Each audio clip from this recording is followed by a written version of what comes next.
This is a copy of something I've written and posted all over the internet. The websites, subreddits, and Discord servers relating to the hobby have long been found and shut down. There aren't many of us anymore, let alone those both young, sane, and tech-savvy enough to navigate the internet. But I know for a fact that all of my old friends that may or may not still gaze still frequent these sites. For obvious reasons, I'd rather not go back into direct contact with them. This is also a general warning for anyone in the state of Utah. Do not go gazing near Park City. 2 things, in case anyone gets curious enough to look it up and not take my warning seriously. The first thing is, gazing is watching people in their homes, never interacting, never doing anything to affect a person or their property. It's illegal, of course, but most of the people that gaze do so from outside of the property. They use this as a legal and moral excuse to justify their curiosity. Though most of the hobbyists claim that as long as you're on public property, you aren't breaking any sort of law just by watching someone's house. The second thing is, Park City is a place near Salt Lake City in Utah. High up in the mountains, it's a place prided as the home of the Sundance Film Festival, which isn't the case anymore, but for a long time it was quite the claim to fame. And the Winter Olympics back in the early 2000s.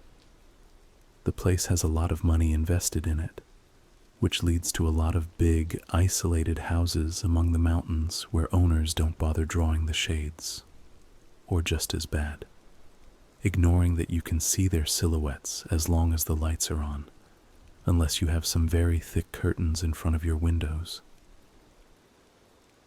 Gazing only has 3 rules that are actually quite outspoken. You only have a few hours to watch and wait for something exciting. You cannot leave any sort of evidence of your presence. You can never go back to the place you've already been. Gazing is a short-lived hobby, and it's well understood that anyone who breaks these rules or goes homeless trying to find new places to watch winds up jumping down the rabbit hole and getting caught. I never did, not until last night. My idea was genius. Usually I went up into the lower hills and outcrops around Salt Lake City itself, but it was a hard trip. Any time you gaze, it usually means an overnight trip to a specific neighborhood. That meant that you either needed a car with nothing discernible about it, or rely on public transportation, which I often did. But a trip to Park City? Hell, I could drive up there myself and make a nice staycation out of it, spending a week in a nice hotel with 3 of the 7 days dedicated to a long trip, gazing down the mountains around town. The best part was that I had a way to make it almost too easy of an effort. The alpine slides. Basically, big long concrete slides that wind down the mountain. Renting the wheeled cart needed to use the slides was relatively expensive, but I didn't need that. Just the ticket up the chairlift. After a day of enjoying a nice hotel and some pretty fun local bars, followed by a day of using the pool, hot tub, and an arcade down the road, I parked my car at the end of a certain neighborhood and took a bus back to the alpine slides. I planned it so that I took the last ride up to the highest slide. What I thought would be the most dangerous gamble of the night was jumping off of the chairlift and dashing into the forest, lugging my pack stuffed with slapdash camping essentials. My insides were in tight knots, but I managed to make the jump while the chairlift was near the ground. I got up and ran, not bothering to check if anyone had seen me. I dove, sliding into the bushes near the trees, and stayed still. I hadn't seen any cameras on the chairlifts, but I made a bet that if there were any, they weren't being watched particularly closely. I waited in the bushes for an entire hour, occasionally crawling east towards the neighborhood that I had spotted on Google Maps. It was a long, winding neighborhood marked with big houses, and this is how you know the people that owned them were loaded. Massive driveways, Best of all, the mountain seemed to slope in just a way that I could comfortably and constantly walk downhill in the thick forest surrounding the houses, comfortably listening to music while I gazed. The sound of an engine came up the hill. I looked back, making sure not to move my body too quickly. A group of security guards rode on ATVs up the hill towards the slide I'd just bailed from. I'd gotten high enough to see where the chairlift I'd abandoned ended up. A large concrete platform with the slide stretching down towards the opposite side of the mountain. A few employees, I think of the hotel the slides were owned by, stood waiting for the security guards. Still moving slowly, I pulled out my binoculars and watched them. My entire body clenched when the group turned toward the forest I was hiding in. Eventually, one of the employees shook their heads and said something that made the rest laugh. The security guards went back down the mountain, and the hotel employees got to reap a pretty good benefit of their job, getting to slide down after every shift to clock out and go home. Shivering slightly, I put my binoculars back into my pocket and risked standing up. I'd crawled far enough into the trees to not be noticed, or at least I hoped. This part of the journey, hiking a few miles towards the neighborhood, was the riskiest part. Getting caught by the hotel would be bad, but getting caught near a public road that I could claim I was in the middle of jogging got me out of felony territory and towards a petty misdemeanor. But goddamn, it was a beautiful walk. Squirrels and birds seemed to be everywhere, and the scent of the alpine, a unique blend of fir trees, pines, and sagebrush, was intoxicating. Even if I didn't see anything exciting when I gazed, this renegade hike through the mountains was more than enough of a thrill to make the trip worth it. A few hours later, I rounded a certain hill, and I was finally at my destination. It was pretty much a huge pit that had large houses with even larger yards winding down through forests that were almost overtaken by civilization. Meticulously sculpted pavements snaked down towards the west side of what I'll call the pit. Every quarter of a mile, a 3, occasionally 4-story house split off from the roads. It would have been a nightmare to navigate if there wasn't a consistent pattern on the leftmost neighborhoods. A clear path of forest that would cover me while also being directly across from many of the houses that wound down the pit. At the very end, and I'd double-check this just to be safe, was a gate that led back out into a public park near Park City proper.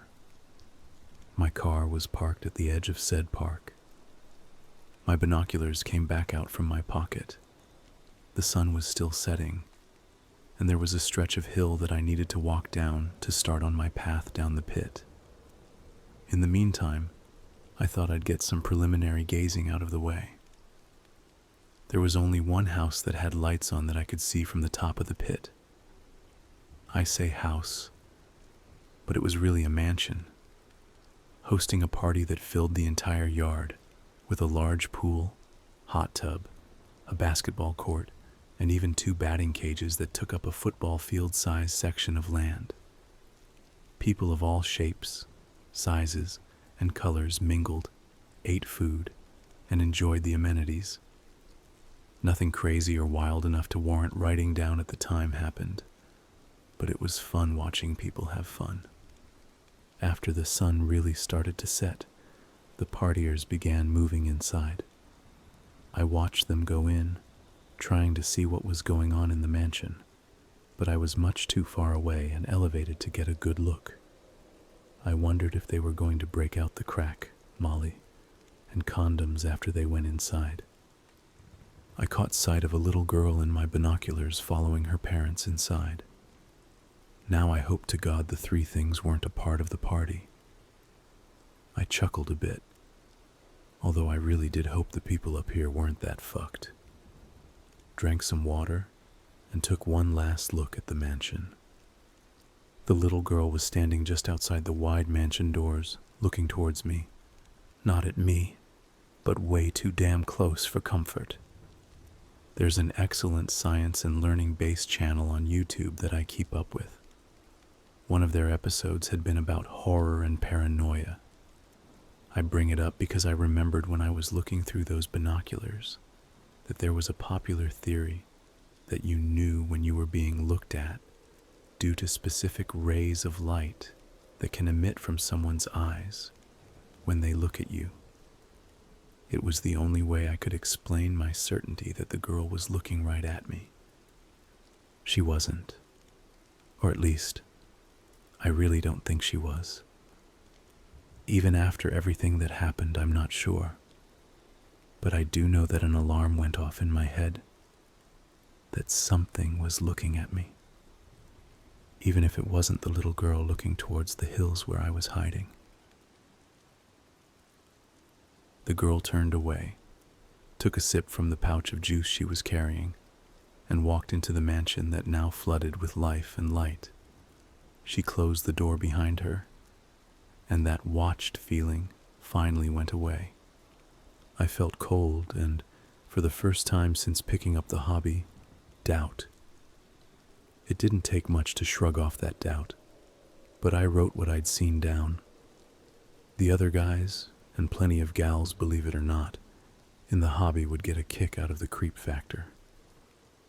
By then, the sun had finally finished setting, and true darkness was in the pit. All of the houses were lit up, and from where I was, it looked like a huge diorama of rich, tiny plastic neighborhoods and forests. I took in the sights one more time before I took my night vision goggles out of my backpack and started climbing toward the snaking path of forests that led to the opening in the pit that led out to my car. It took half an hour of walking to reach the first house, or rather its backyard. People were much less likely to give their backyard surroundings any mind, even with drapes over the window like I've said, and that was even in a really populated area. Walking through a thick forest with night vision goggles and a backpack full of food and wilderness survival equipment wasn't hard. What was hard was making sure I moved quietly. There are a few tricks to that, but I'm not sharing them. Despite how I've typed up until this point, I'm also going to tell you, with my whole heart, to not go gazing. At all. Besides the obvious moral reasons, what Reddit posts and blogs won't tell you is how often someone gets shot without even trespassing. Never mind being put on a registry depending on who's living in the house when you eventually get caught. But I won't lie to you. I didn't have that mindset until after I reached my car, bloody, bruised, and exhausted the following morning. When I approached the big wide backyard of the first home on my trail, I was excited to see what I could glimpse. The night vision goggles came off. I sat comfortably against the hill, and I gazed. There was nothing overtly suspicious or noteworthy about this backyard, so I relaxed just enough to gaze at what looked like the wildest party I'd ever seen. The backyard wasn't that large, but it was full of games, food, and drinks everywhere there was room.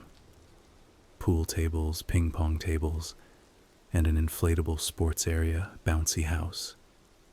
People were drinking, chatting, and having an absolute blast. The house was a huge, angular glass box marked with marble and granite, with a gigantic wooden patio where even more people were sipping drinks and having fun talking to each other. I don't go to a lot of parties, but this would have been the exception. The only thing that really seemed odd was the second story of the house. Smoke and colored lights filled the air, and unclothed, sweaty people were flowing and undulating like the heavy wisps of smoke and incense that surrounded them. The entire sight gave me an excited, longing feeling. People were walking in and out of the house, greeting people they hadn't seen before constantly, and with drinks or food. I felt a genuine urge to sneak in and mingle, take advantage of the situation and have some fun. It was probably going to be my last gazing trip anyway, and there were a few people on the edge of the lawn nearest to me that were wearing the kind of clothes I had on. I probably could have done it, Slowly, I slid my night vision goggles back on and turned away from the party. I had a few urges as I made my way around trees, leaves, and bushes to go back. Lord knew that I wanted a reason to cut loose. Honestly, I still couldn't give you the exact reason why I ignored the party, other than that I was just too scared to be even a little more risky than I already had been. A quarter of a mile down the forest, I saw a small and cheap-looking apartment building made with red brick. 4 wide and obscured windows were evenly spaced out along its backside, though I couldn't see a door coming out from the small concrete patio or from the sides of the building. I settled down, sat against the hill, and gazed. After a few minutes of twiddling my thumbs and listening to music, a light came on from the top left window. A shape moved through the room, approached the window, then pulled it open. It was a blonde woman in jeans and a t-shirt. After she'd slid the window open, she frowned and leaned out towards the backyard. "Hey, you!" she whispered so loudly that she might as well have yelled. I stopped breathing. "Hey, come on. I know you're out there." My breathing came back, but only enough to keep me conscious. My heartbeat was a heavy pulse that I felt throughout my entire body. Panic was only held back by the fact that she wasn't looking directly at me. Rather, she was looking all around the forest. She didn't know where I was, but she knew I was there. "Come on, please," she yelled, motioning towards the house. "We don't get hikers up here very often. At least tell me which trail you're heading towards." I didn't say anything, didn't even blink. Had she tracked me on the mountain? Maybe I'd set off some sort of alarm, even though I'd been keeping an eye out. "I'm gonna call the cops if you don't show yourself." I almost broke. I wasn't born with a silver tongue, but I figured that if I had to, I could have passed off as a hiker. Looking back, I probably would have. But even more than the alertness I felt at being spotted, there was an odd twist to my gut that I felt when I looked at the woman continuing to whisper, and at one point even started a one-sided conversation trying to get me to reply. At the time, only one thing felt really off to me. Her room. Her room, or the room she was standing in at least, was completely empty. The walls were cracked and yellow, both from the old paint and the dim, used bulb that hung naked from a simple plug in the ceiling. A string hung down from it. There was no light switch near the door. Yet the light had come on before I saw any movement in the room. Very, very slowly, I started to move my way down the forest. The light in the room wasn't nearly strong enough to reach where I was, but I played it as safe as I could. She continued to whisper until I was almost out of earshot.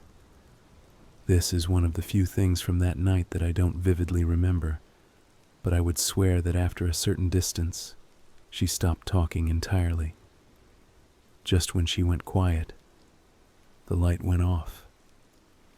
Keeping my hands and legs from shaking was almost impossible. The only way I kept it together was a simple fact. If I was being tracked or had been spotted, I needed to keep an eye out for anything that would give that, or me, away. It felt like hours before I saw the next backyard, but it must have only taken me 15 or 20 minutes. Light suddenly shined in my eyes so brightly that I yanked my night vision goggles off and stared at the ground. All I could see was a pulsing white and red. "Freeze!" I heard a man shout from where I'd seen the house. "Put your hands where I can see them." The red and white flashing in my vision became tinted with blue as my sight came back. Floodlights and police cruiser lights spinning on top of cars marked Park City Sheriff's Department. I don't know what would have happened if I'd surrendered. My gut tells me that I'm only breathing as I type this, because I happened to be behind a larger tree when the lights had come on. And two things I heard out of the cacophony of shouts I heard were, "Get up from the ground," and "We will open fire." I've never been arrested, and the only experience I have with cops was watching the titular show when I was younger and clips on the internet. But even in my panicked state of mind, I knew that cops didn't immediately threaten to shoot a trespasser just for trespassing and get up from the ground. I was standing straight up behind a tree. I ignored all of my instincts and waited. The cops continued to shout, warning me that they were going to open fire if I didn't come out with my hands up. The longer I waited, the more scared I became. Not because the voices were getting louder or closer, rather that they stayed the same. Being conservative, I must have stood behind that tree for at least half an hour. Yet no shots rang out, no noises of foliage being pushed aside as the cops approached me or fanned out to look for me. But the shouting continued, the floodlights and police lights blaring together and making an odd mixing of swirling colors into the trees. What got me moving after another 15 minutes was boredom, if I'm being honest. Not real boredom. I don't think my heart rate or breathing got any slower while I was expecting to get shot. But I did realize that whatever was happening wasn't going to stop. So I tried sneaking forward, low to the ground, in the shadow of the tree I'd been hiding behind. I'd barely made it 5 feet when one of the floodlights swung directly towards me. "There he is! Fire!" I ran. Slow and cumbersome-like because of my backpack, but still as fast as I could. Sharp, loud cracks came from the direction of the yard. The police kept yelling, telling me to duck, freeze, to get the fuck down, and come back. I kept running. The light was doing one thing in my favor, letting me see what was ahead of me. I had no cohesive thoughts at the time, just the need to go downhill as hard and fast as I could. Any moment, a cop could get a lucky hit in. Only later I realized why I wasn't shot. I couldn't have been shot, at least not by any self-respecting cop that had ever held a gun before. With a target as large and slow as I was, it would have been harder to miss me than not. Like I said, I didn't think about it at the time. I didn't have any thoughts. Just a head full of adrenaline that was doing its best to ignore the pain in my arms and legs from the running and praying that I would get to see the next sunrise. They didn't chase me. I kept running, long past the reach of any of the lights, until I ran face first into a birch tree.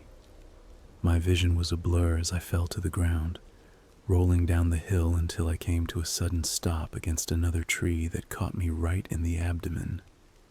What air I had left in my lungs was knocked out.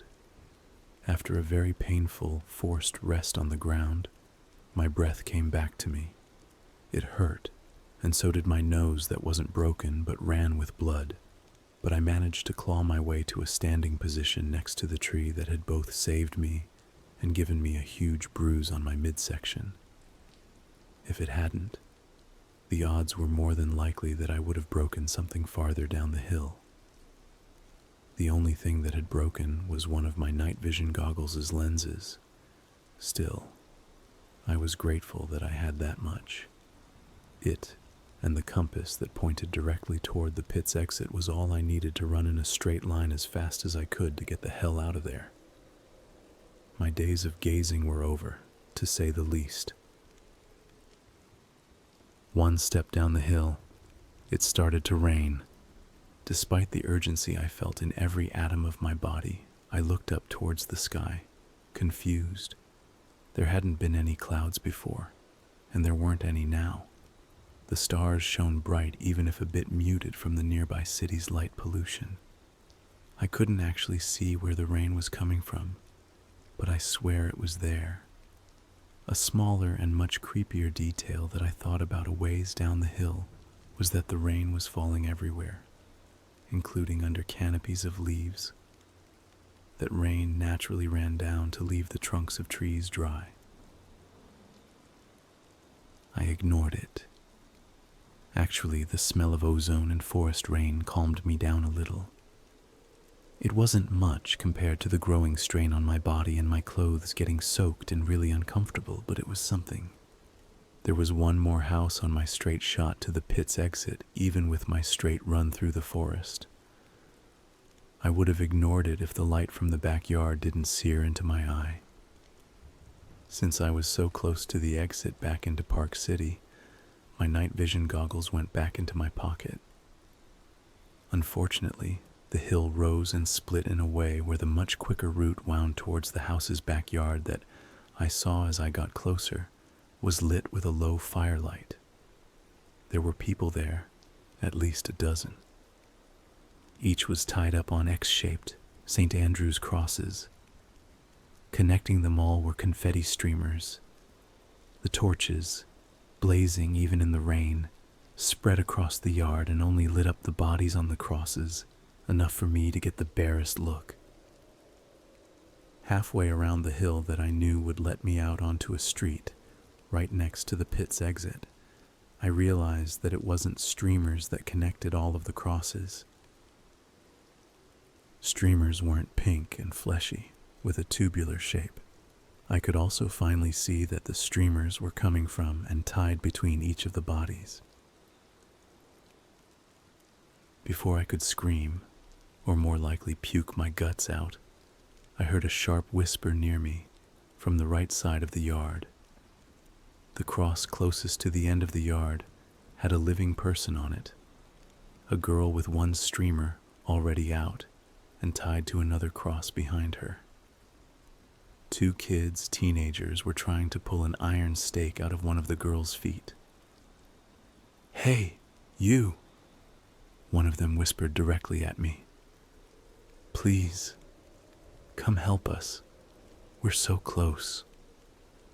"Please," the other whispered, eyes darting between me and her friend as she sobbed. "Please help." The edge of the yard was only a few steps away. The house, a large temple-looking one that was made of massive logs and full of windows, was completely dark. I took a few steps forward, not really sure if I was going to help or not, and tripped. Falling face forward, I reached towards the ground with all my might and dug my fingers into the hard dirt. One of my nails ripped off, but I slowed to a crawl mere inches from the edge of the yard. I had to bite down on the cuff of my jacket to keep from screaming. When I looked up, the kids were both staring at me with a hunger and anticipation that was so powerful that they were smiling and holding their breaths as they watched my hand, so near the border between the yard and forest, with an eagerness I haven't seen before or since. The girl tied up to the cross looked the same way, only she was smiling ear to ear. Her eyes almost glowed in the firelight as she looked at me. I scrambled backwards up the hill and ran again, this time not even bothering with the night vision goggles. I ran, and I ran, then I ran some more. Rain and tree branches scraped at my hands and face as I stumbled through the forest. Eventually I spilled out onto a black paved street. Ahead of me, with only one phosphorescent light to see it by, was a concrete guard post next to an iron gate that passed through the lowest edge of the pit. I'd made it. Next to the gate, on a grassy hill that sloped down from a mansion I could barely see even with the night vision goggles, was my car. Same color, license plate, everything. There was no doubt that this was my car. I took a few shaky steps toward it, then stopped in the middle of the street. I pulled my keys out of my pocket and hit the lock button. Far to my right, past the iron gate, there was a distant honk as my car signaled that it had been locked. "Nice try," I wheezed softly, not even hearing myself. looking back toward the pit, which now towered in front of me. I couldn't see anything of what I'd passed before, except for a house on the opposite side of where I'd climbed down from. Lights were flashing from the inside, red lights that looked like flames. My binoculars didn't come out of the backpack. I was much too tired and scared, if I'm being honest, to even do that. But I would swear that the girl I'd seen at the party through those same binoculars at the top of the pit, the one that was the last to enter the only normal house I'd seen throughout the night, was there, watching me. I climbed over the iron gate, found my real car, and got the hell out of there. I haven't been up to Park City since, nor do I intend to set foot near the place. All I did was double-check the Google images of the pit, only to see that none of the houses I'd seen matched the houses that were on the satellite images. Beyond that, my gazing days are done. My story is far from the only strange one that you get from talking to homeless people or vagabonds on what they've seen come out of voyeurism. But nobody would believe my story, so I'm posting it here. Don't go gazing near Park City. Or better yet, don't go gazing at all.